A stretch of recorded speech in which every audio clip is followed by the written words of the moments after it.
Welcome to Full Auto with Dimitri and Paul, your home for self-defense and self-preservation since 2016. What's the current year, by the way? Current year, 2016. Current year! Yes! We're killing it! The date is October 11th, 2016. It's actually not. We're pre-recording this, but let's pretend it's October 11th, 2016. And hopefully nothing really dramatic has happened between now and when we broadcast the show. Like not turning on your microphone? Like not turning on my microphone? Yes. No. There will be forever a missing episode of Full Auto. Now, I guess you could say we're kind of going to go over the material, some of the material that we lost, but there was one segment that will be lost forever, which we won't even talk about anymore because it would be wrong for us to do that. So you're listening to this episode, which the episode was originally going to be called Why Don't You Come Up and See Me If You Dare or something, I forget. Something like that. It's like the Mae West line. But now this episode's title is, and it will make sense when we get to happy ending, That's Not My Finger, That's a Gun. Oh, yeah. Oh, yeah. So, Dimitri, real quick, how has your time been away since we last broadcast? Not since we last actually recorded a show. Oh, lovely. You've had a good time? Lots of letters in the mail from the government. Oh, good. Always goes well. Lawyers, accountants, government. It's always good. It's always good. When you run a business, it's always good to get letters from the government. Makes you feel... They're always looking in and saying, you're doing a good job. You're doing great. Now, just this little thing. You're doing super. Just this little thing. We just a little bit more. We're from the government, and we're here to give you money. Yeah. Well, they give us a tiny percentage of the money they took from you, but that's absolutely beside. We love our government. Well, you speak for yourself. You're definitely not speaking for me. And we'll go ahead and we're going to get ready for the show. Oh, I like that music. This is the introduction. We're doing the introduction now. This is the introduction. New Shooting Self-Defense presents a State of Wake joint. Grab your beer, your ammo, and your Clipozine Glockomatic as we take you through a full auto hour of fast, funny, deadly, serious talk about guns. If you cry when someone draws a picture of a gun on a piece of paper in front of you, you best stay away because you are about to enter a gun-filled zone. And now, ladies and gentlemen, Full Auto with Dimitri and Paul. That's right, I'm Paul, and this is... Dimitri. Together. What did you say? I can't hear you. I can't hear you. See, we have the music going through our headphones, but we don't have our voices going through the headphones. So when the music is going through the headphones, I can't hear Dimitri when he's talking. That's and he's nice. standing just across the room from me. Standing. Standing. I am standing. Yes, we do the show standing up as any it keeps decent us pumped. podcaster would. Keeps us We pumped. totally do the show standing up. So welcome to the show. We are Full Auto. This is New Shooting Self-Defense's Full Auto. This episode, we are going to be doing things differently. And while you guys will never hear the episode that we recorded in which Why is that, Paul? You made a mistake, Dimitri. Your settings, you turned off my microphone. You were playing a prank. You turned off my microphone. You didn't tell me. I didn't realize my microphone was off. And you totally hosed the program. And I forgave you because I'm a Christian and I believe in giving poor Dude, when I hear somebody say, chance. I'm a Christian, trust me. I'm a Christian. I went to church. Actually, I'm a Christian, but I'm not making fun of Christians. I'm making fun of certain types of Christians. Let's just say that use that. I'm a Christian. I'm a Christian. I forgive you. I'm a Christian. Yes, Now let me stab you in the back. I know I'm right, and I know it's just a matter of time before you realize you're right. I'm going to go ahead and pray for you. I love that one. I'm gonna pray for you. That's great. So in this in the episode that we recorded, we're trying to more or less follow a radio show format, and we're not going to try to stick to it as strictly as we originally were going to, because we ran into some issues with that. But we're going to more or less try to stick with this radio show format. And what we found is the segments are so short, it's hard to get into anything in any depth because the segments are very short. So we are going to be switching and doing, instead of our 4 segments, we'll be doing essentially 2 segments and happy ending at the end, which will be just a little bit of, it'll just be a little short little happy ending. And when we're not even going to tell you what the happy ending is about. You're going to have to stay tuned. I'll just tell you this much. It involves fingers. It involves clowns. That's all I'm going to tell you about happy ending. But I will tell you a little bit about what's coming up here.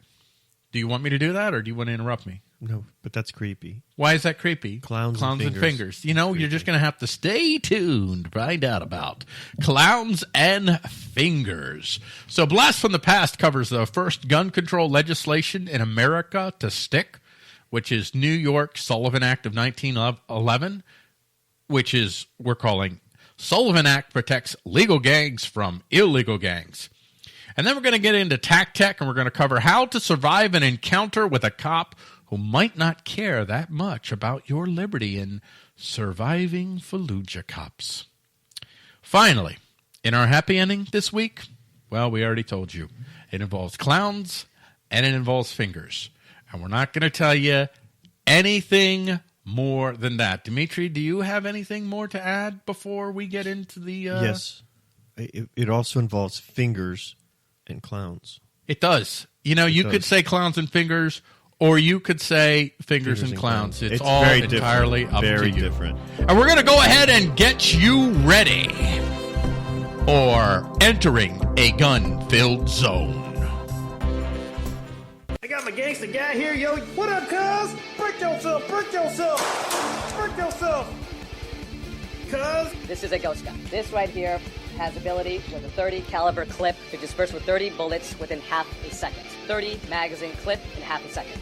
We have federal regulations and state laws that prohibit hunting ducks with more than 3 rounds, and yet it's legal to hunt humans. Say hello to my little friend. Australia just said, well, that's it. We're not seeing that again, and imposed very severe, tough gun laws, and they haven't had a mass shooting since.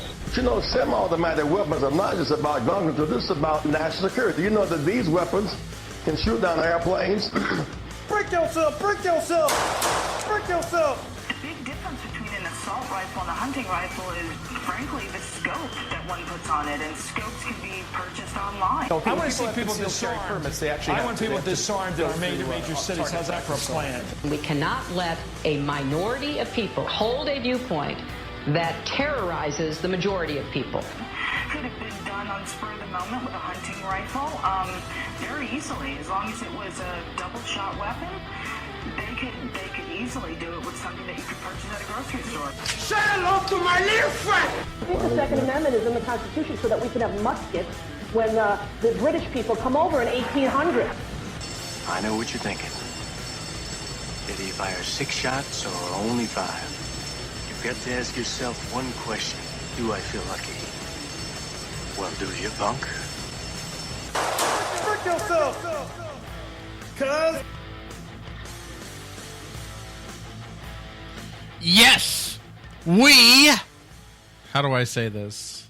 Do you want me to say welcome back, or do you want me to go with a creepy scenario? No, I'd like or to do you go. have a scenario that you would like to try? Hey, guys, thanks for joining us on our show. Thanks for doing. So you want to go with the Nerd Square approach? Nerd Square thanks for joining us here with Dimitri and Paul on Nerd Talk.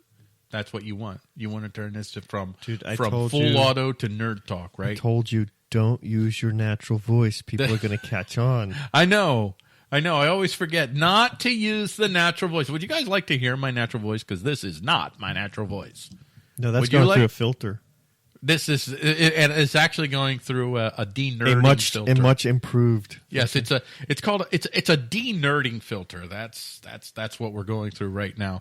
So we're going to be getting right into Blast from the Past, and Blast from the Past is an interesting remembrance of how wonderful it was in the year 1911. When a little law in New York State was passed called the Sullivan Act, and it became the first real gun control law that actually stuck in America. And we're going to talk about that as well as some of the irony around the fact that it was 1911 when it happened. Blast from the past. Retracing the history. Recent and distant of self-defense. Welcome back! Hi, guys! Everybody! Wait, I didn't see you there. Come on. Oh, so now you're going to do every single different kind every single story. And hey, guys, welcome to the show. What was the one? What was it? You had another one, and I can't remember what it was, but it was pretty awesome, too. So we are in Blast from the Past. And we are talking about the Sullivan Act of 1911. Dimitri, did anything else happen in the year 1911? John Browning. The 1911 chambered in 45 ACP. Chambered in 45 ACP. Nice. I want you to keep talking because I just want to repeat, like, dramatically, like, what you say. You know what? Let's try and be Diamond and Silk. You know who Diamond and Silk are? Not at all. I don't know which role Diamond or Silk played, they both but sound really, one of them really they're Trump supporters. And they name like Diamond and Silk. Diamond and Silk. And it's you have one that does the presentation and the other one just and repeats stuff. So you could go ahead and you could be the one to do the presenting, and then I could just add you could be like, yeah, that 1911 Sullivan Act, it's an abomination against all freedom. Abomination. And it's a stomping on our freedom and our freedom and liberty. What do you think? Why are you doing this? Why not? I think it's an effective use of our time right now. How do you express on the air shaking your head? You can just say shaking head. Shaking head. Why don't you say that? Shaking head. You do that a lot during the show, but usually it's because you just realize what you just said. And you're like, oh, I can't believe I said that. Dude, you're 1911 Sullivan Act. 1911 Sullivan Act. Before we get to the 1911 Sullivan Act, do we want to set up the historical backdrop or not? Do you just want to go right to the Sullivan Act and not to the historical backdrop? Just do it. I'm not going to do it. I want to prolong it. This is why. So the way this is going to go is the segments are going to go because everybody cares.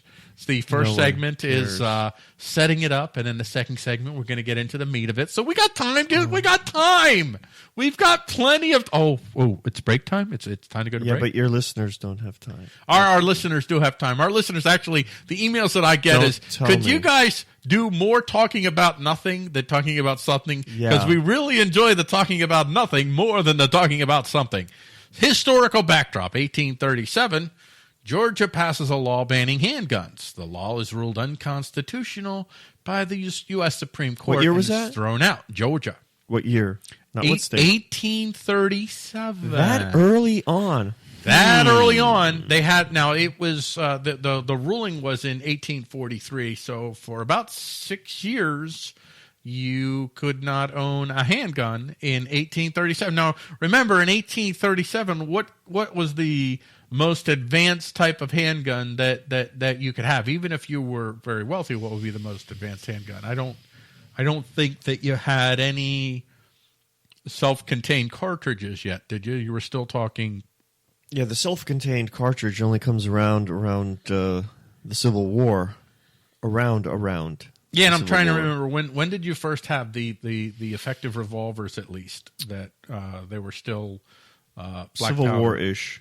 So you're talking for the most part 30 years prior. You're probably I suspect I haven't looked into it. I suspect it has something to do with trying to cut down on duels. Maybe I don't know. I would think the political elite would be a little weary of people who could walk up to them with a musket.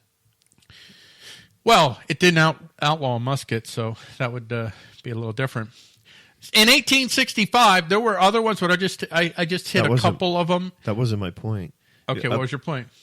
A handgun musket, a single shot, a single ball, whatever. Musket handgun is a threat to the political elite. And none of these guns had bullet buttons on them, so they couldn't be special converted. Bullet buttons. They were double tap 30-round magazine clip. Yes, but you couldn't effectively use them because you didn't have the scopes. They didn't even have. They were assault. Stores. They didn't even have the grocery stores you could buy them from, so that significantly limited your ability. They were assault muskets. Right. I don't understand. They were assault muskets. They were a threat to the children. Now, in 1865, in a reaction to emancipation, several southern states adopt what's called the Black Codes, which, among other things, forbid black persons from possessing firearms. And the 14th Amendment ostensibly cancels these in 1868, but the Black Codes were still enforced. I wish you would have said several southern states stipulate. Keep going with the S's. Help me out. Oh, my gosh. Several southern states stipulate strict sanctions on serious firearms. I don't know. I don't know if there's an S word for firearms. There's an S word for it. Striker sticks, or I don't know. Serious stipulations on striker sticks. Yeah. I don't know. This is ludicrous. I mean, I think the subject is ludicrous. It's obvious that it's a play. It's a power play. How do you mean it's ludicrous? Why is you mean gun control itself is ludicrous? The people who passed these laws in Georgia were probably around when, or if not around, born shortly after the Constitution was written.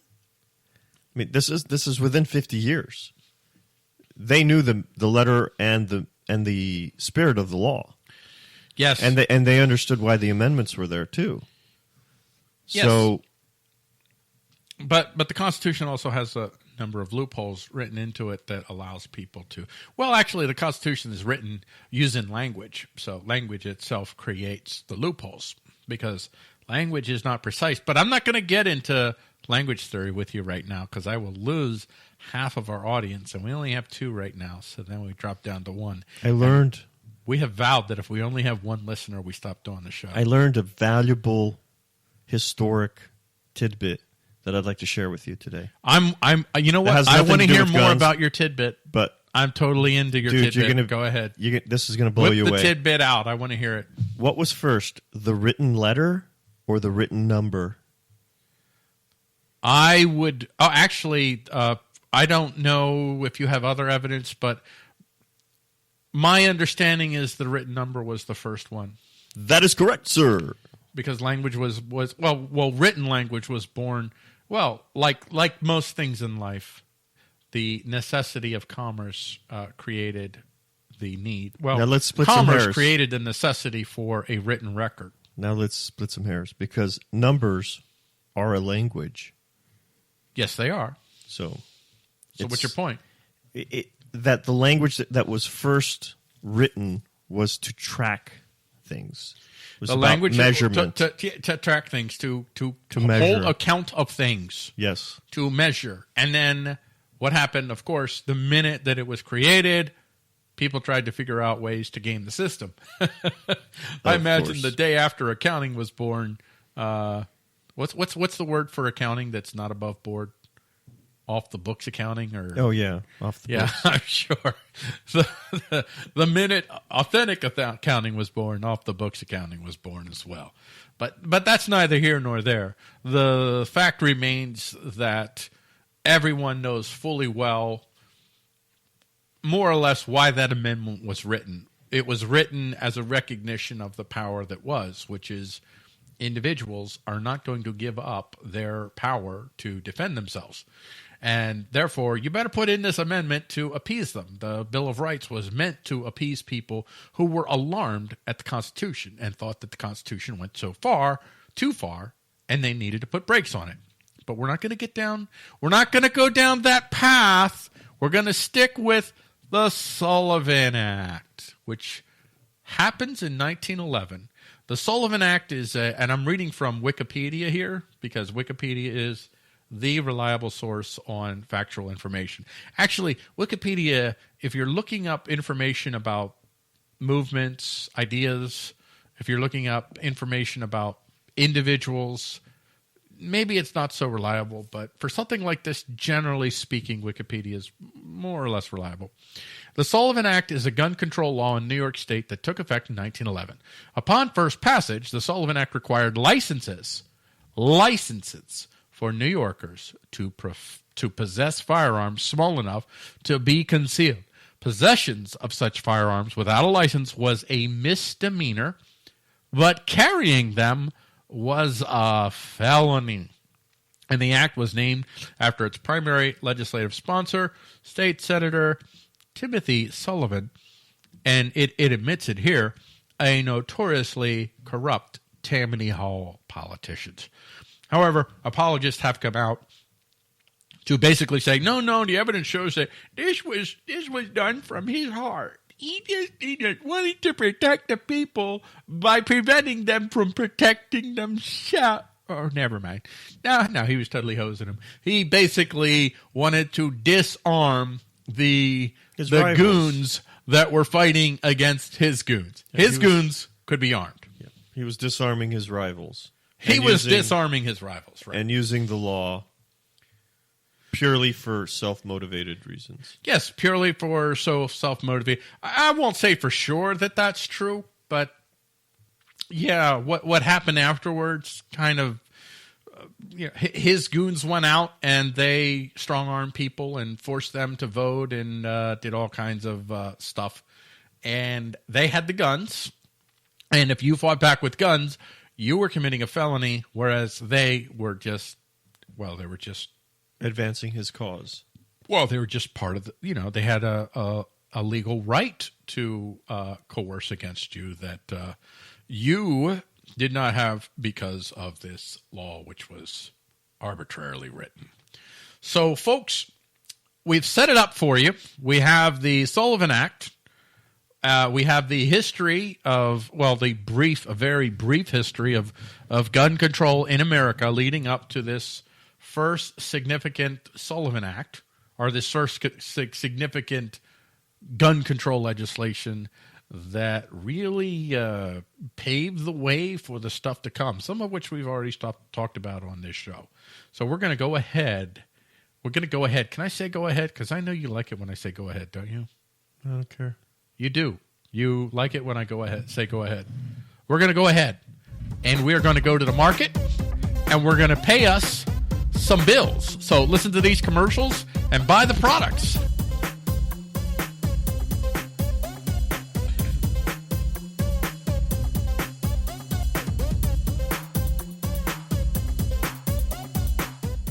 Tired of those guns that don't shoot themselves? Do you wish you too had one of those guns that shoots 30 clips a second? How about a gun with a bullet button that will convert your single-shot bolt-action rifle to an automatic assault weapon? Well, have we got the gun for you? You've heard all those politicians talking about this gun, but you didn't think it was real, right? Well, it's real. It's called the Super Duper Crap It's Real gun. That's right, the Super Duper Crap It's Real gun. And now you can buy this gun for only $5 by just calling this number 1-800-GET-A-GUN. That's 1-800-GET-A-GUN. Just give us an address and pay COD when we deliver it. The Super Duper Crap It's Real gun. Finally, an automatic assault weapon that will mow down your neighbors all by itself. Brought to you by the makers of Invisible Passports, the indestructible passport for the savvy terrorist that wants to make sure people remember him after he's gone. This gun may not be available in any of the 50 states or in any of the countries that exist on the planet today. If you do actually call 1-800-GET-A-GUN, you might not actually get through to an operator that's actually selling the Super Duper Crap It's Real gun. This is a parody commercial intended to trigger the activities of your gun-phobic, state-worshipping friends. Are you sick of government lackeys who say you didn't build that? Are you tired of elitists who think you need a government permission slip for everything? Everything you do is an A to B conversation, and the government should see their way out of it. Create true free markets by adopting the BIPCOT No Government License. The BIPCOT NoGov license allows use or modification of any product, service, or software except by governments or government agents. Go to bipcot.org. That's Bravo, India, Papa, Charlie, Oscar, Tango.org. Here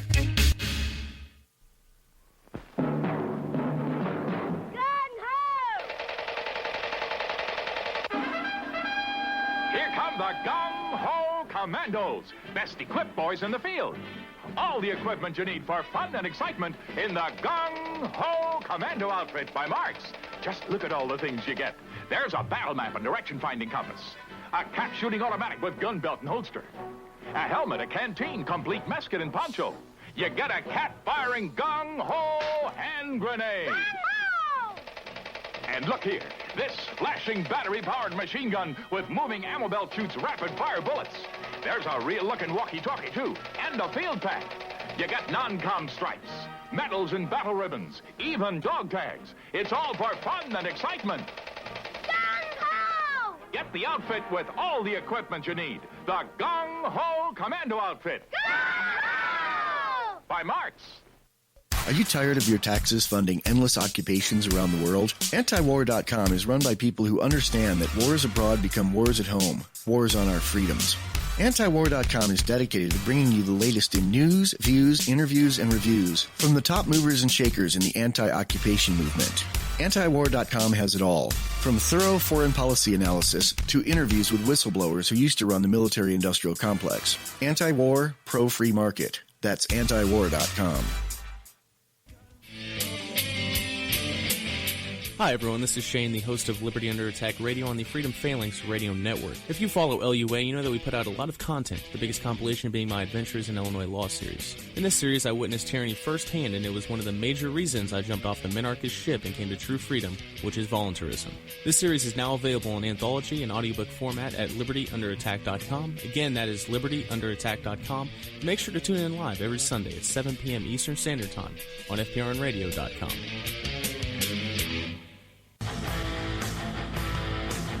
Full Auto is intended for pure entertainment purposes and in relation to any actual persons living or dead is purely coincidental. We are not responsible for the results that might befall you should you ever actually take our advice about anything. Full Auto is a BIPCOT NoGov licensed show. This means you are free to reuse this content any way you see fit, so long as you are not a representative or advocate of government. For more information, go to bipcot.org. And now, without further delay, here are your hosts, Dimitri and Paul. Well, just Paul. I got rid of Dimitri. I finally got sick of him. He is no more. Dimitri. We've lost Dimitri. He is no more. Right? Now go ahead. Oh, okay.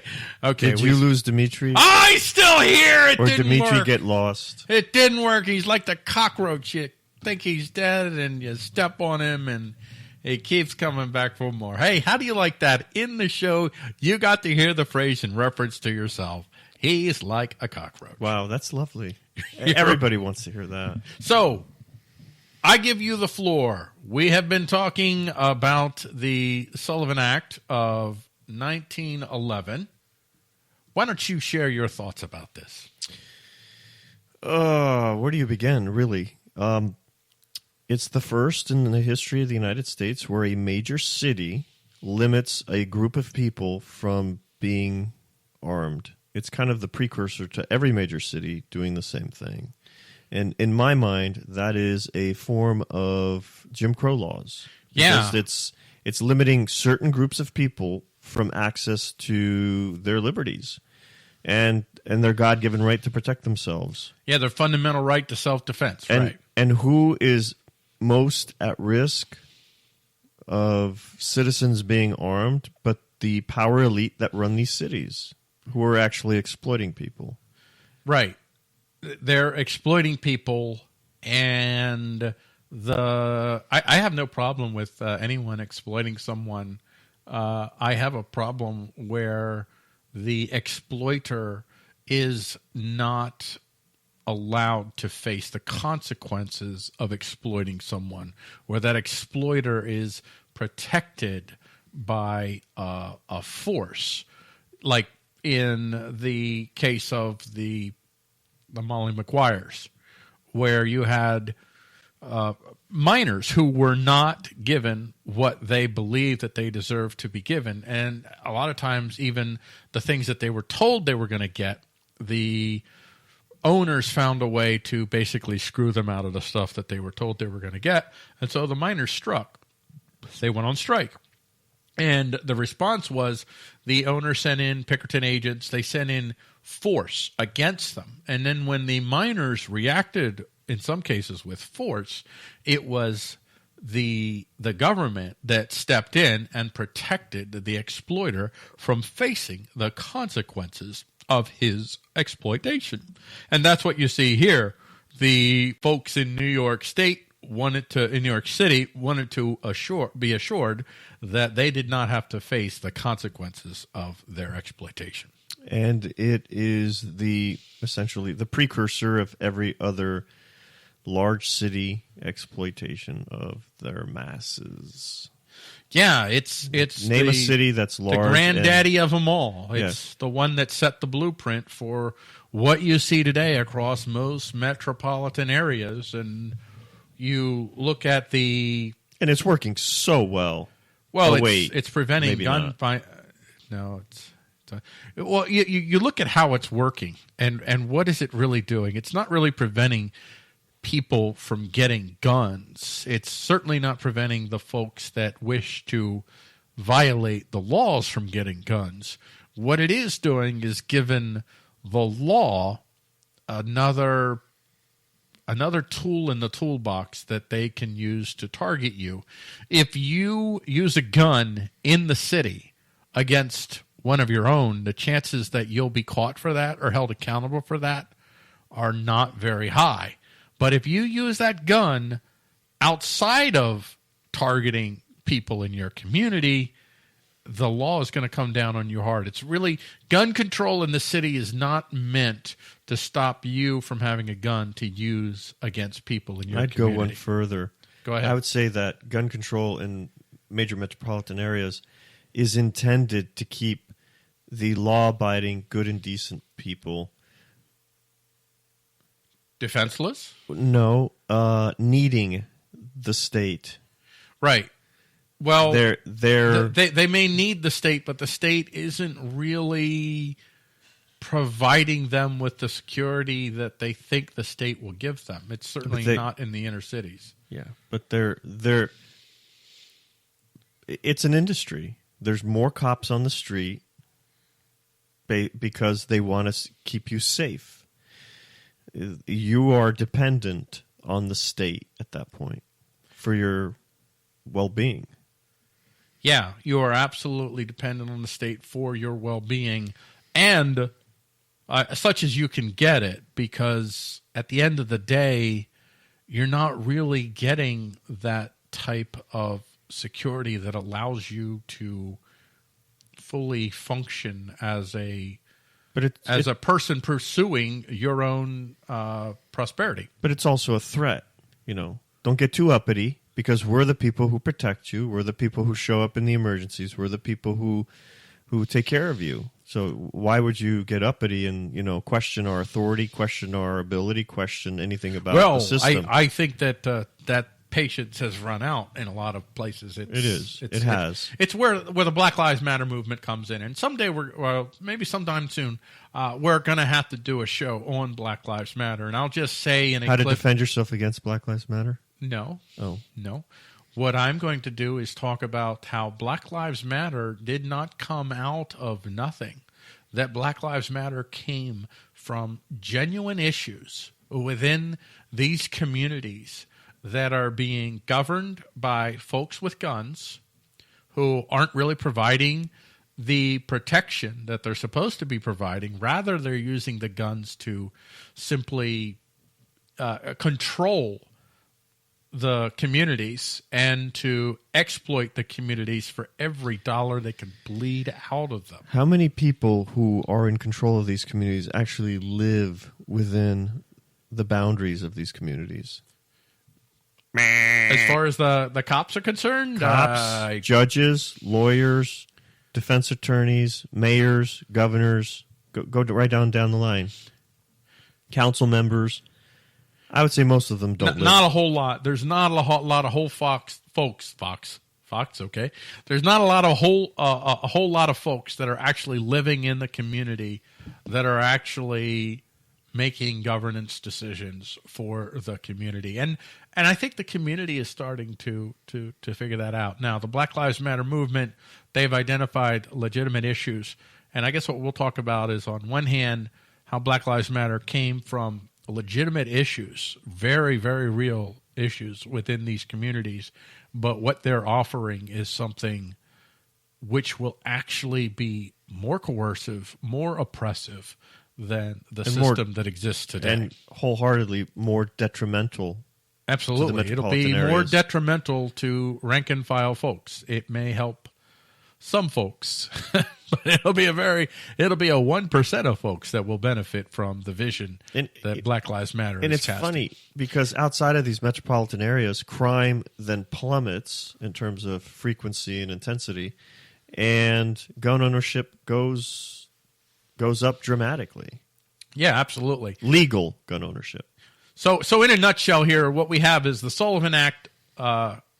They tried and failed numerous times to try to push legislation through to limit the people from being able to address exploitation.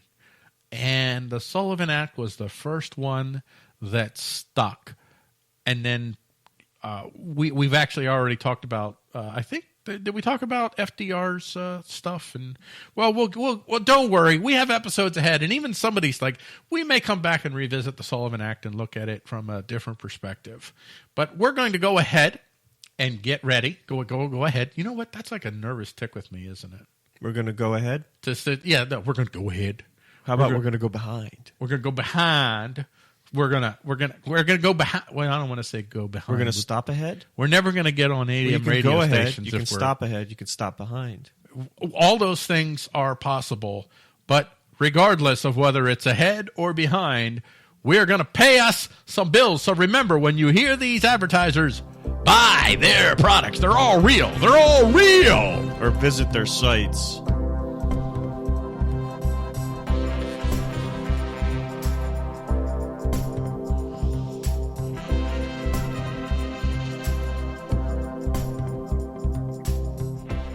Be sure to like, share, comment, and subscribe to Full Auto across our network. You can find us on Facebook at facebook.com/Full Auto Show. On Spreaker, you can find us at Spreaker.com/show/Full Auto. We post our latest episodes on YouTube at youtube.com/C/State of Wake Show. And if you want to write to us, you can email us at show@fullautoshow.com. For all of the links and latest news on our show, go to our website at fullautoshow.com. Are you sick and tired of all that liberty? Does the freedom to collect rainwater and use it as you please seem like way too much liberty for you? Have you been burdened with the choice to buy a gun and carry a gun wherever you want? Did your child run a snow removal business in the neighborhood without getting a government license? And that type of freedom sickens you? If you answered yes to any of these questions, then we have a show for you not to listen to. State of Wake at stateofwake.com is not the show for people who are sick of the burden of freedom and liberty. If you actually love freedom and you're ready to face how much freedom you actually have under Daddy Gov, then State of Wake is the show for you. So, if you hate liberty, stay the bleep away from stateofwake.com. For everyone else, come in, the water's warm.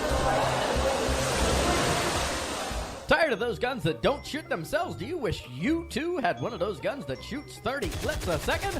How about a gun with a bullet button that will convert your single-shot bolt-action rifle to an automatic assault weapon? Well, have we got the gun for you? You've heard all those politicians talking about this gun, but you didn't think it was real, right? Well, it's real. It's called the Super Duper Crap It's Real gun. That's right, the Super Duper Crap It's Real gun. And now you can buy this gun for only $5 by just calling this number, 1 1-800-GET-A-GUN. That's 1-800-GET-A-GUN. Just give us an address and pay COD when we deliver it. The super duper crap it's real gun. Finally, an automatic assault weapon that will mow down your neighbors all by itself. Brought to you by the makers of Invisible Passports, the indestructible passport for the savvy terrorist that wants to make sure people remember him after he's gone. This gun may not be available in any of the 50 states or in any of the countries that exist on the planet today. If you do actually call 1-800-GET-A-GUN, you might not actually get through to an operator that's actually selling the super duper crap it's real gun. This is a parody commercial intended to trigger the activities of your gun-phobic, state-worshipping friends. All right, now how you spell this? 1 and then 800 is 2 zeros, right? All right, so get. Wait a minute, how do I type letters? I don't know how to dial letters. Oh, there are little letters next to the numbers. Okay, that might be it. So G is for E, T, A, G, O. No, it's U. U, N. Right. Give me one of them guns, mow down everybody. It's going to be great. Thank you for Delta Machinery Inquiry Service. What? Press 1 to locate the Delta distributor nearest you, or for product information. Press 2 for technical service, or to order parts directly from Delta. Press 3 for the number of the Delta International Machinery headquarters. Delta International Machinery makes guns? Options. All right, let me go 1. Product service. Thank you for calling Miss South Anesthesia Consultants. Our office hours are Monday through Friday, 8 a.m. until 5 p.m. If this is a true medical emergency, please hang up and dial 911 or go to the nearest emergency room. Medical emergency? If you are concerning a routine office matter, please press 0 to speak with the after-hours dispatcher. What? If you are a researcher, No, I just need one of them guns. have questions for the doctor. No, I need that gun that mows people. Lady, can you hear me? I need a gun that mows everybody down. I tell you what, that guy in that show told me about it.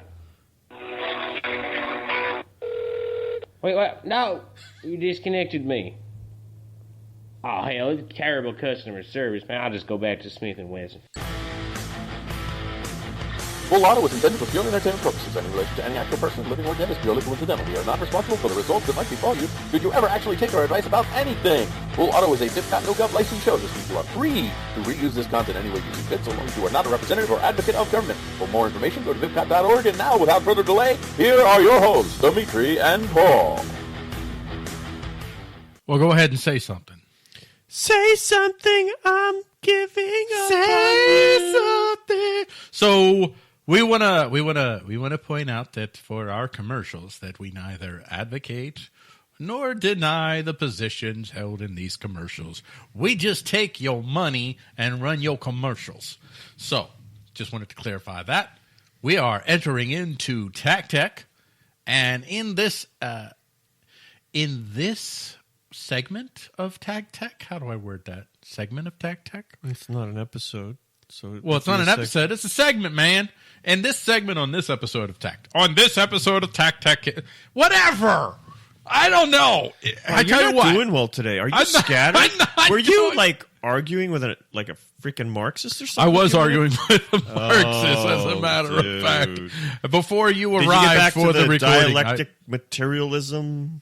Well, no, he didn't get into dialectical materialism, but he got into labor theory of value. Oh, labor theory. Of course, the word value is highly subjective. So, Marx, subjective, tried to apply an objective reality to a subjective reality. Wow, I'm sure that's boring millions of people right at the moment. It's killing millions of people, even as we speak. And it seems like the United States of America has adopted some of the labor theory of value theories. But why wouldn't we?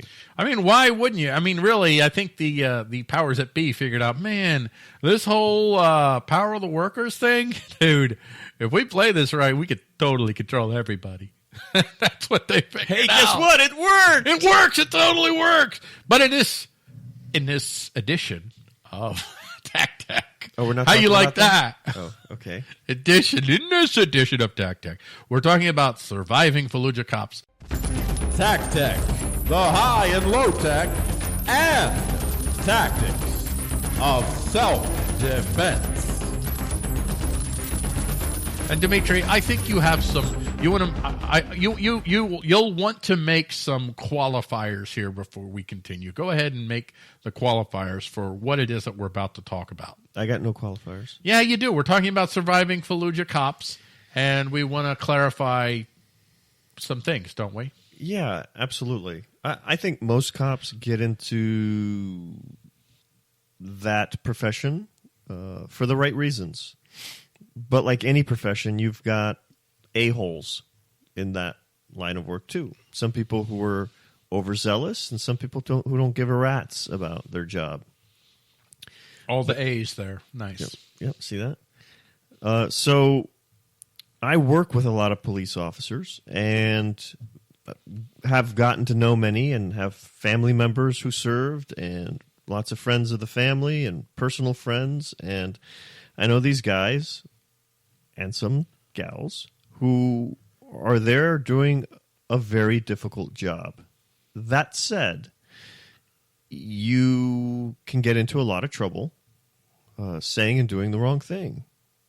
And we do now have a lot of veterans who are coming from foreign wars, serving, who have not been properly deconditioned. Deconditioned? Is that a word? Yeah. Well, they've spent... I don't know, deprogrammed, they've spent whatever.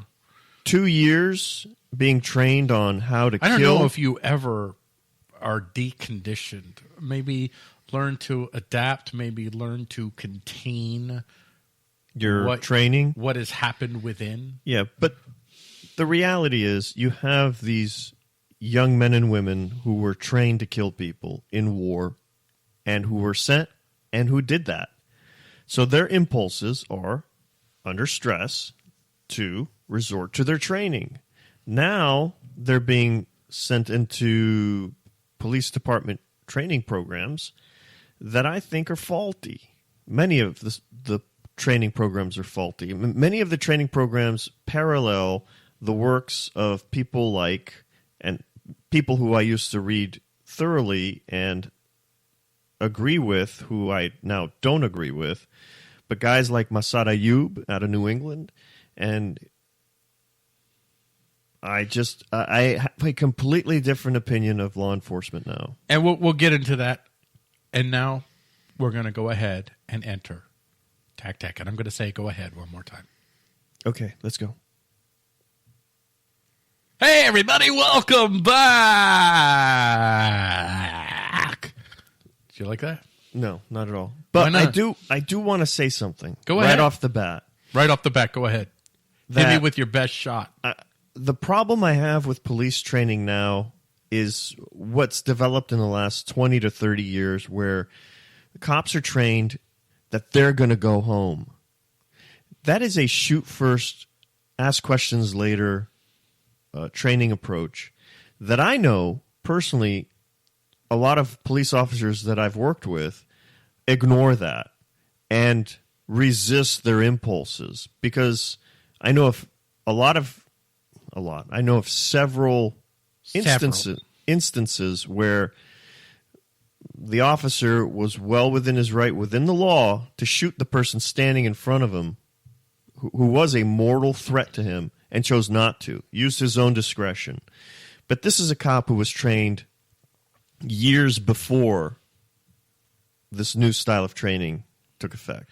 So why don't we first off set up, and actually you have a pretty good beat on this, a definition of what we're calling a Fallujah Cop and where, quote-unquote, Fallujah Cops come from. And you talked about it a little bit in the introduction here. Well, a Fallujah Cop is a veteran of a recent war who is high speed, possibly Special Forces, Delta, Green Beret, name some other ones. That's good. Rangers. That'll do. 82nd. That'll do, pig. But I'd like to keep going. Well, go ahead. Keep going. You know what? I tell you, I'm going to take a nap. You should. Wake me when this show's over. So these cats are pretty high speed, and they're being recruited by law enforcement. And they are definitely disciplinarians. When you tell a sergeant, do this, he does it. And when a sergeant tells you, do this, you do it. And when you put that person in a civilian environment and he tells someone, do this, and they don't, there are usually severe consequences. So again, these young men and women are not being deprogrammed? Whatever. They're not being fundamentally altered from their pattern of thinking. Correct. And now they're dealing with civilians. And God forbid you should cross one of them on a bad day. Now, in addition to the folks within a police force that through war have this precondition, there's also the phenomenon within the police force where you have someone who's been in the S, so to speak, who has a lot of standing with everybody else because this person has seen it, man. They've been in it. They've done stuff. They have a lot of standing, and they kind of have, whether it's an official or unofficial, they kind of have a bit of a leadership position where others look at them and they start to change their patterns to more reflect the patterns of these guys who are the hardcore guys, the real guys, the guys who've seen it. Yeah, and imagine yourself as a newbie cop who's serving with someone who is high speed like this. You want that guy standing next to you because if the shit hits the fan, that guy's going to protect you. That guy's going to be a charger. He's not going to be hiding behind a mailbox. He's going to get out and do what needs to get done. He's going to do his job. And now, as a newbie, you're patterning after this guy. And these people have credibility. So I'm looking at Police Mag here, and they're talking about military veterans. Police officers and military veterans are kindred spirits. Yes, they are. There's good to that, and there's bad to that. We're talked a little bit about some of the bad. Both wear their uniforms with pride. And they talk about if you want to become a police officer just because you're a combat veteran, it doesn't necessarily mean that you'll get in because they have screening. And they're looking for folks that are suffering from PTSD, for instance. So they say combat veterans seeking police careers may do poorly on entrance exams. They may lack confidence in their skill sets, or they may have had some post-traumatic stress disorder symptoms that come out in psychological screenings. But at the same hand, they admit that there's no uniform standard for how you effectively screen for folks that might be what we're calling a Fallujah Cop, which is one of us is going home and it's going to be me. And everyone is a potential threat to my life. Everyone is a potential insurgent looking to take me out. How do they effectively screen? There is no universal effective screening. They talk about the psychological testing, which is necessary to screen the folks that would fit into this, but not every veteran returning home from military service has PTSD, so they have to do the testing, and you have to take into account who you're testing. This person understands. They want a job. They want to get paid, and they want to continue to feel that they had the authority that they had before. Because when you're in a foreign country and you are the guy with the gun bossing people around, yes, you can absolutely feel a sense of power, and you want that to continue. You know full well that they're going to try to make sure that you don't get in, and you're going to do what you've got to do to answer those questions in the right way. And there's no universal standard, so these folks are still getting in. So, and when they do get in, I know people who have resigned recently from law enforcement who were encouraged to resign because they were older, and these younger cops coming in write more tickets, make more traffic stops, they produce. Where some of the older cops, they might let some stuff slide. All right, I'll just go over statistics here. that this is not a universal statistic. This had to do with an experiment that was done back in, I believe, 1971. It was a Stanford prison experiment. And they paid these college kids to play the role of guards and play the role of prisoners. And the experiment was supposed to go for 2 weeks. It only went about a week, a little bit less than a week, because it broke down and it got really ugly really quick. And it got really ugly with the prison guards. And what they discovered, first of all, when they brought people in, they tried to allow for the self-filtering process that exists when you're talking about the type of people that would want to apply for prison guard for a position of authority. So they didn't pick the college kids. They asked the kids who wanted to be a prisoner guard and who wanted to be a prisoner. And they divided them up. It was roughly, I think, well, it doesn't matter what the percentage prison guard was to prisoners. I think it was maybe half and half.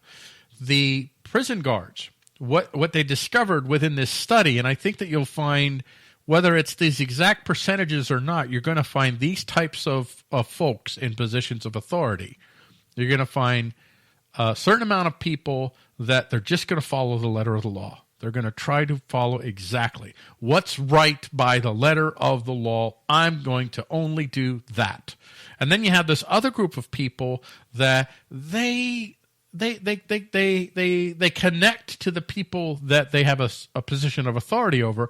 So they kind of, they look the other way. They help them out. Prison guards will sneak food in for them and, help them avoid some of the other prison guards that might be a little bit rougher.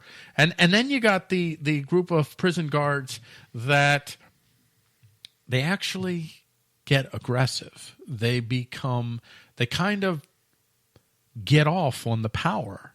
And so they look for opportunities to execute that power. Now, in this study, it was like maybe 1/3, something like that. And I'm not suggesting that within the police force that you have 1/3 of cops that fit into that latter category. But you're going to have a certain percentage of cops. When you're talking about hundreds of thousands of cops, just a small percentage, you're talking about thousands of cops that fit into that percentage. So being aware of what this type of cop is a very good thing. Let me ask you, what are the signs that you would look for that you may be in front of what we would call a Fallujah cop? Physically, the cop is buff, cut like a Marine, and younger. I would say 30 years old and under. 2, telling tattoos on forearm that may designate 82nd, U.S. Marine Corps. So military tattoos. Oh, absolutely. And then attitude. If the guy is super rigid, it is not wise to start giving lip to a former sergeant who was used to people doing exactly what he told them to do in life and death situations. I mean, this cat, I remember when my brother got out of the military, he was so rigid, so difficult to communicate with. So, I hate to say it, he's one of the smartest guys I know, but he was obtuse. There was just no getting in. It was this way or no way. Right, wrong. But it was a little bit easier to deal with him because he didn't have the full weight and force of the state behind him and a gun that he could point at you. So no, but he'd be willing to punch you in the face and break your face. Well, sure, yeah. I mean, he was that rigid. So we're going to go ahead and get to break. This is our last break of the show, but on the other side, how to deal. We've set it up, and now we're going to talk about how to deal, and we're going to go off to the marketplace, pay some bills, and remember, all these commercials are real, and we don't advocate anything in these commercials. We just take their money.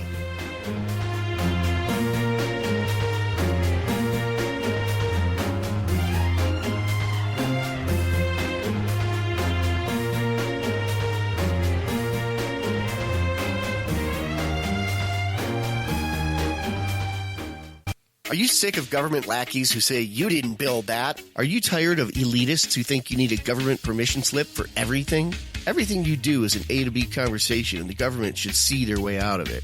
Create true free markets by adopting the BIPCOT No Government License.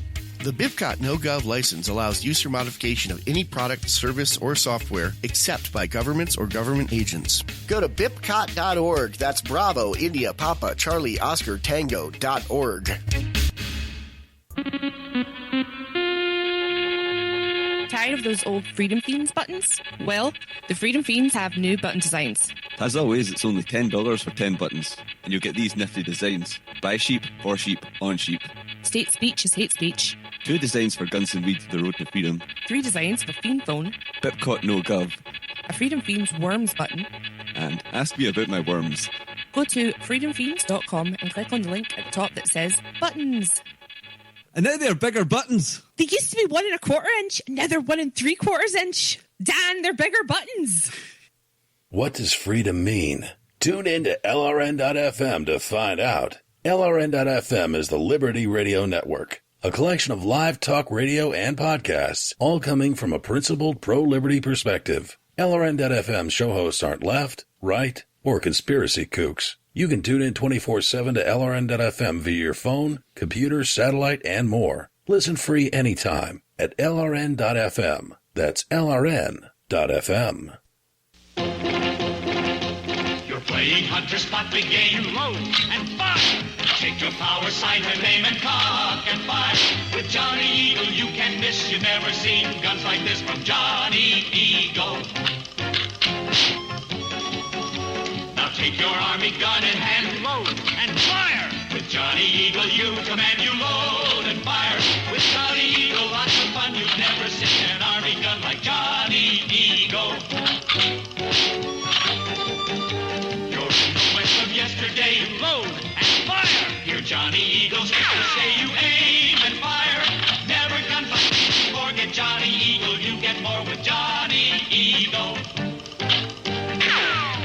Boys, look at these real trophy wall plaques and think how swell they'll look in your room. Get them in sets or separately. Magumba, Lieutenant, Red River, from Johnny Eagle, by Tupper. Cell 411 is a free app for Android and iOS that replaces government-controlled 911. Cell 411 allows you to preset a group of friends or private organizations to show up in any emergency. Cell 411 is a nightmare for the state because it proves their so-called services aren't needed. Cell 411 has had thousands of installs, and of course it's covered by the BIPCOT No Government license. Cell 411 because your friends won't shoot you when you're in trouble. Without the government, who would build the emergency services? You and Cell 411. Get it today at getcell411.com. That's getcell411.com.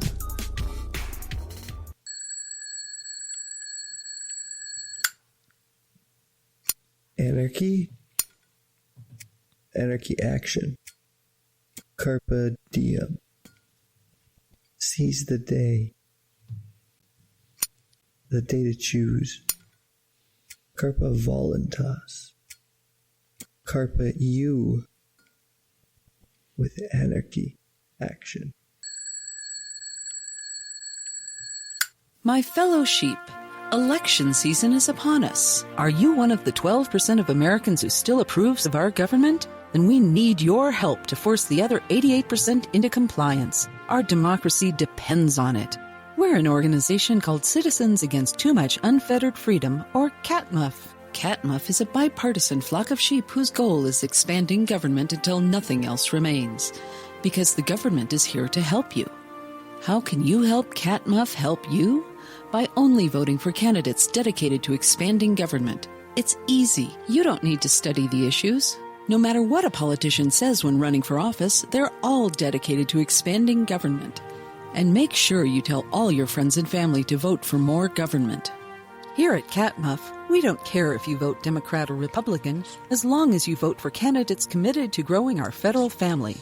CATMUF, because folks just aren't smart enough to handle real freedom. Be sure to like, share, comment, and subscribe to Full Auto across our network. You can find us on Facebook at facebook.com/Full Auto Show. On Spreaker, you can find us at spreaker.com/show/Full Auto.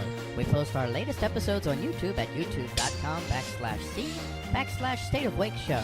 And if you want to write to us, you can email us at show@fullautoshow.com.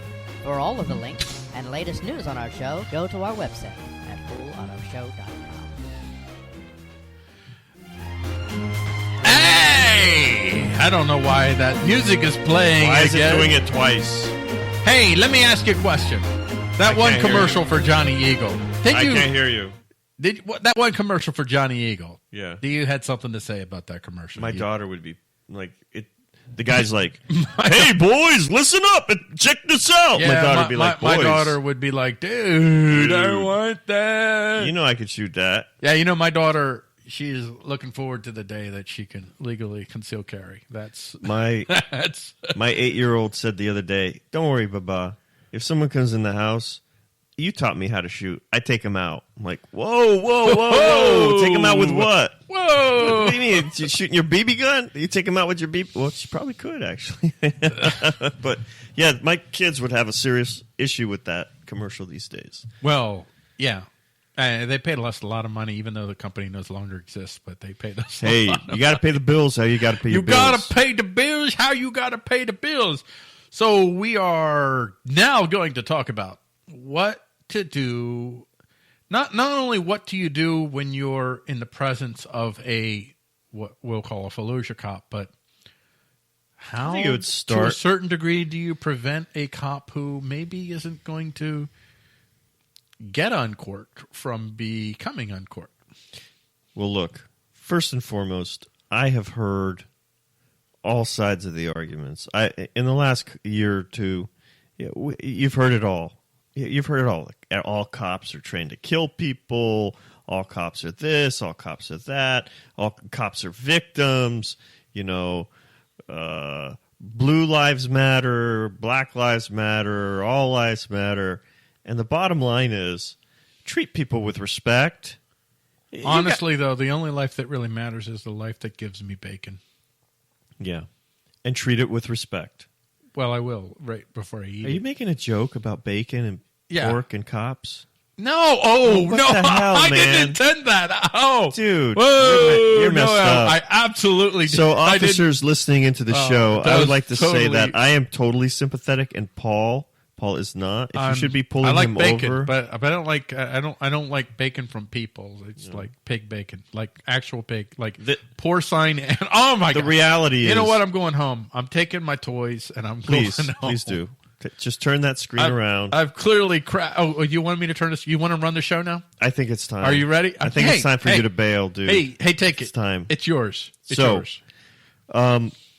Look, how do you deal with the bad cop? First of all, with respect, because you're not going to get anywhere acting like a jerky McJerk off. Sorry, I had to say jerk off. I will not use the word respect. Respect is earned, and cops, nobody gets respect from me without earning it. What I will say, rather than the word respect, I will instead use the phrase, understand your reality and act within that reality. Well, I would go one further. I'd say you treat everybody with respect until they prove that they're jerks. Yeah, I extend to people a common courtesy, which could become respect over time. Okay. So how do you deal with a situation where you see a cop abusing his power? Do you run over there and start fighting with the guy? Well, I don't want to go down that road. I would say that the situation where you might do that would have to be something pretty dramatic. I have a better idea. You call 911 and you say, "Hi, I'm a citizen who's witnessing a cop being abusive with a citizen, and I'd like you to send over the sergeant on call or a supervisor because I'm recording this as we speak, and it's going to get ugly." That's what you say. You're not going to say, "I'm going to go kick his ass." You're going to say, the legal ramifications will prevail here.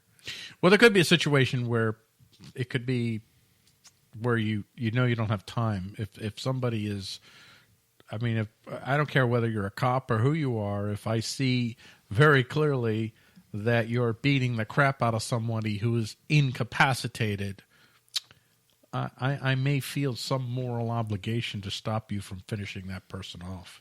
I have to but take the that's position that's that an extremely rare situation. Thank you. We're talking about within the realm of reality, realistic possibilities. Yeah, realistic possibilities. Cops don't do that on a regular basis. Right. If you should witness something like that, there are ways of doing it that are responsible, and there's just stupid ways. Because if you go and intervene physically and say, "Hey, you should stop beating him up. I'm going to push you away." Now, this is an interesting topic for us to cover here, because we have a certain variety of folks that listen to our show that kind of runs the spectrum from, I would say, traditional conservative to, well, let's say extremely minimal government or less. So they have different views of course with they policing. Do. So we're really talking narrowly within the confines of how best to survive a situation where you actually could be coming across someone who may not care to follow the letter of the law. Yeah. How about saying that I'm interested? I'll speak for myself.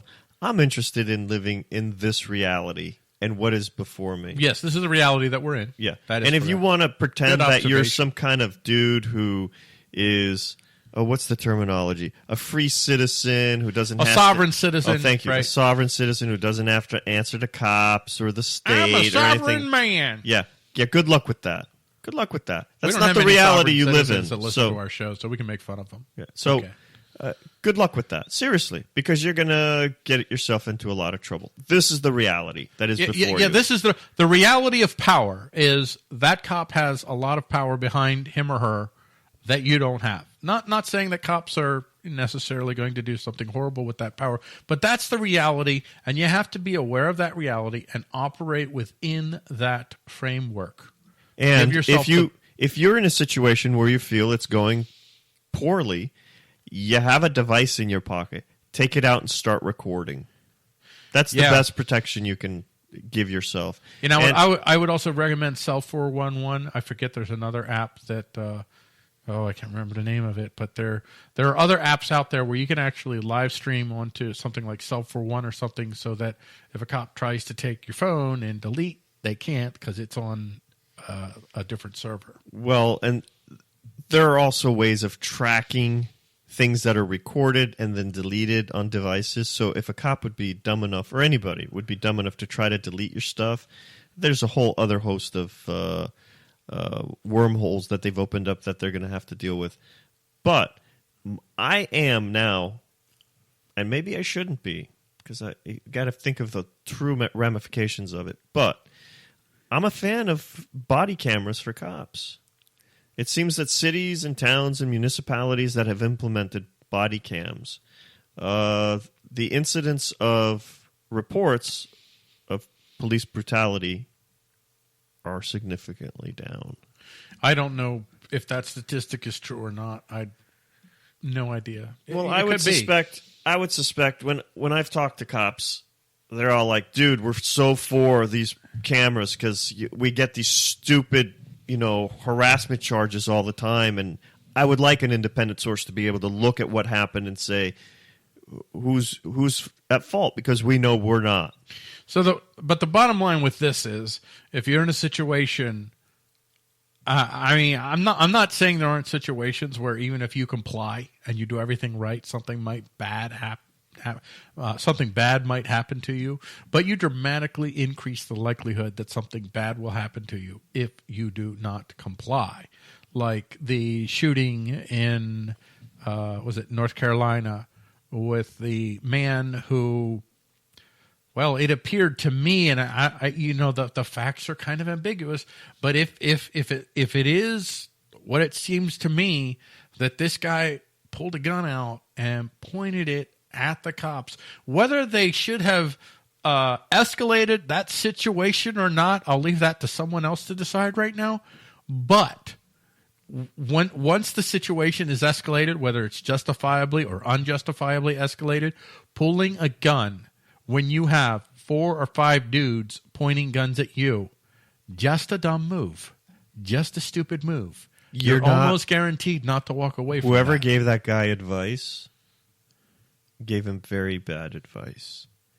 Right. It would be, again, I'm not going to address whether or not the escalation was justified, but after the United States was bombed in Pearl Harbor, if they had decided, you know what, we're going to show them Japanese, and they put out their naval fleet and they charged full steam ahead against Japan at that moment in time, Japan would have wiped them out.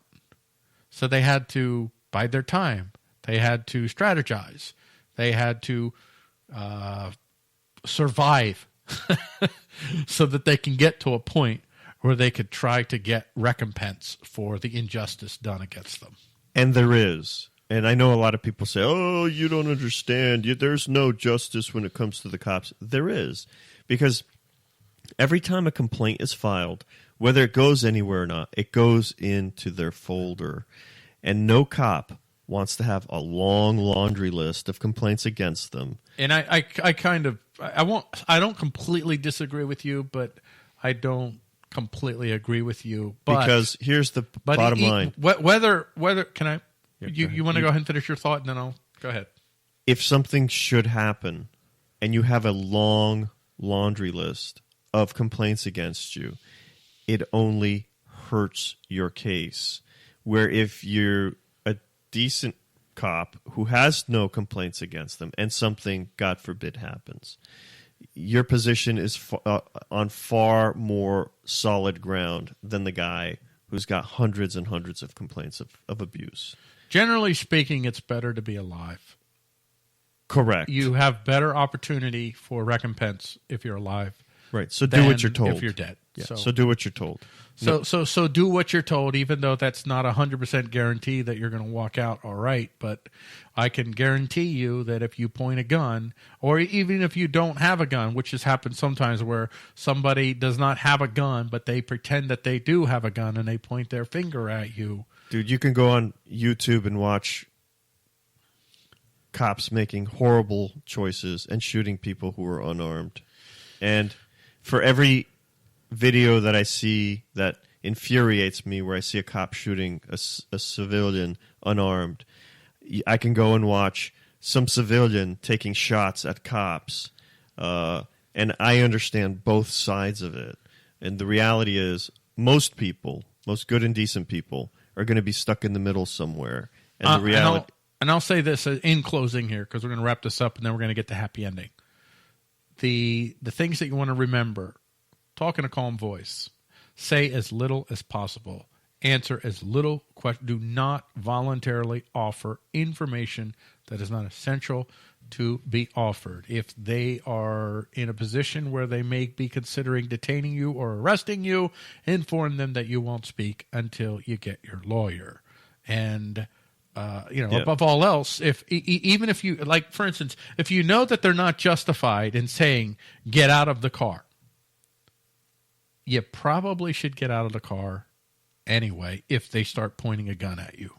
If they're not pointing a gun at you, okay, go ahead and offer, you don't really have a right to do this, but the minute they start pointing a gun at you, dude, get out of the freaking car. Because, again, it's always better to be alive, because that gives you the best opportunity to get recompense if an injustice has been done against you. I can guarantee you, if you're dead, you're not going to see the recompense. Maybe somebody else will, but you won't. Do you have any last closing remarks before we go to our happy ending? I'm good. Okay, and on that note, we're going to go ahead. Did I just say go ahead? I just said go ahead. Why is it that I have to say go ahead? I got to take therapy or something, so I don't keep saying go ahead, because it's, at this point, it's like a disease. I have a go ahead disease. Happy ending. Remember, folks, use full protection.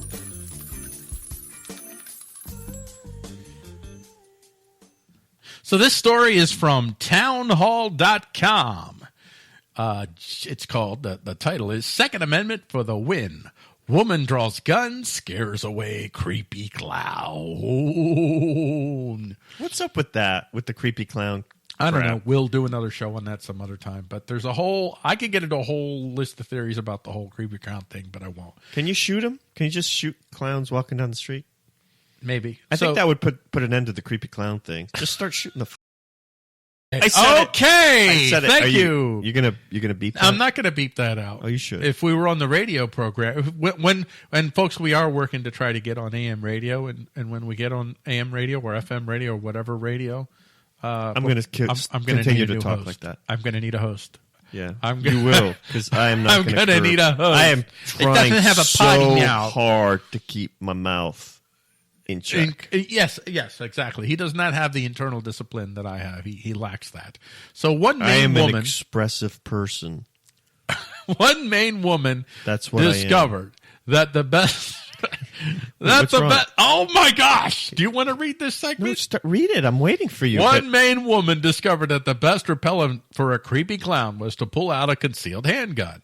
The woman, who lives in Auburn, Maine, and did not want to be identified, said she was relaxing on her porch when an SUV pulled up by her house. In the back seat sat a man in clown makeup who formed a gun shape with his fingers and said, "Bang!" In response, the woman revealed that she was armed with a gun of the 9-finger variety. That's where we got the title of the show. Yeah, baby. That's a gun. So from the Leviston Auburn Sun Journal, he had a red afro wig on and a red nose, she said. The smile was creepy, the painted on one. He was wearing a clown-looking shirt costume. And his neck was white. I say, I'm not afraid of clowns, the woman said. I started laughing. It's almost Halloween, so I didn't think much of it. Then the clown formed a gun shape with his fingers and mouthed the word bang. I picked up my 9mm. I didn't point it at him directly and said, "Back at you, clown." Made recently. That's great. Back at you, clown. See, if that was New York City, she'd be brandishing. She'd be, yeah, absolutely. She'd be brandishing. Looking at jail time. So there you go. That's just the presence of a gun is enough to let someone know, dude, my cost of messing with this person is rather high. I most likely will not mess with this person because the cost is too high. Whereas if the person rolled up on the gentle soul that is Dimitri, and Dimitri would have probably wet himself and cried and begged for his life, the clown would know, I own this man. I totally own this man. I would prefer like a 12 gauge with like slugs. 12 gauge with slugs to a 9mm. Yes, but are you going to carry your 12 gauge with you? I'd leave it on the porch, depending what neighborhood I was in. Oh, you're going to have it on man. the porch. Well, if you're in Clown Village, you got to have the 12 gauge nearby. Just light it up. I don't know if she was in Clown Village though. Just light it up. Just light it up. How would we know the vehicle? Well, the one with the 2-inch holes. Oh, you cut me off. Oh, that is wrong. Oh. Be sure to like, share, comment, and subscribe to Full Auto across our network. You can find us on Facebook at facebook.com/Full Auto Show. On Spreaker, you can find us at Spreaker.com/show/Full Auto. We post our latest episodes on YouTube at youtube.com/C/State of Wake Show. And if you want to write to us, you can email us at show@fullautoshow.com. For all of the links and latest news on our show, go to our website at fullautoshow.com. Yeah. See, I didn't get to say all those backslashes. I have it pre-programmed to say the backslashes, and I know you love it when I say that was painful. What's more annoying when I say backslash or go ahead? I think go ahead because I say go ahead more often. What do you think? I don't say backslash except in go ahead is just makes part of sense. Conversation, but when you start listening, you go backslash. And how are you sure it's not a forward slash? Are you sure? It technically would be a forward slash. It actually leans forward, and I say backslash. I don't know why. I do, but I'm no wonder no one's going to these websites. They're going to it. They know. Everybody messed knows it up. Well, everybody. Hey guys, try both. Try a backslash. Who wasn't and in a forward coma slash since 1993 knows. I'm looking at you, Dimitri. By the way. Yeah, I don't do the backslash. You're like thing. looking at the interwebs. Like, I don't. This do newfangled HTML. I don't know if I can get a beat on that.